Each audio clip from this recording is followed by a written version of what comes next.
এই কণ্ঠ আজ থেমে গেছে। ভারতের কিংবদন্তি সঙ্গীত শিল্পী আশা ভোসলে আর নেই। শনিবার 11 এপ্রিল সন্ধ্যায় শ্বাসযন্ত্রের সংক্রমণ ও শারীরিক দুর্বলতার কারণে তাকে মুম্বাইয়ের একটি বেসরকারি হাসপাতালে ভর্তি করা হয়েছিল, জানিয়েছিলেন তার নাতনি জানাই ভোসলে। ভারতের প্রধানমন্ত্রী নরেন্দ্র মোদী এক শোক বার্তায় বলেন, তার অসাধারণ সঙ্গীত যাত্রা, যা কয়েক দশক জুড়ে বিস্তৃত, আমাদের সাংস্কৃতিক ঐতিহ্যকে সমৃদ্ধ করেছে এবং বিশ্বজুড়ে অগণিত মানুষের হৃদয় ছুঁয়েছে। প্রায় 7 দশকের দীর্ঘ ক্যারিয়ারে আশা ভোসলে হয়ে উঠেছিলেন অন্যতম জনপ্রিয় প্লেব্যাক কণ্ঠ।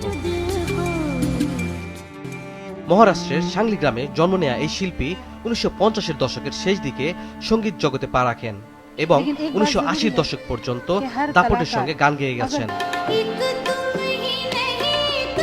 তিনি ছিলেন আরেক কিংবদন্তি গায়িকা লতা মঙ্গেশকরের ছোট বোন। তার কণ্ঠে রেকর্ড হয়েছে 11,000-এরও বেশি গান। এই অসাধারণ কীর্তির জন্য 2011 সালে তিনি গিনেস ওয়ার্ল্ড রেকর্ডসে সবচেয়ে বেশি গান রেকর্ড করা শিল্পী হিসেবে স্বীকৃতি পান।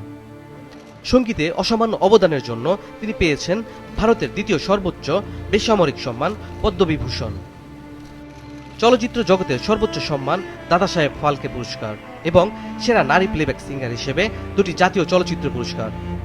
এছাড়াও তিনি 2বার গ্র্যামি পুরস্কারের জন্য মনোনীত হয়েছিলেন। এত অর্জনের পরও তিনি ছিলেন শুধু একজন মানুষ। তার কণ্ঠ ছুঁয়েছিল কোটি মানুষের হৃদয়।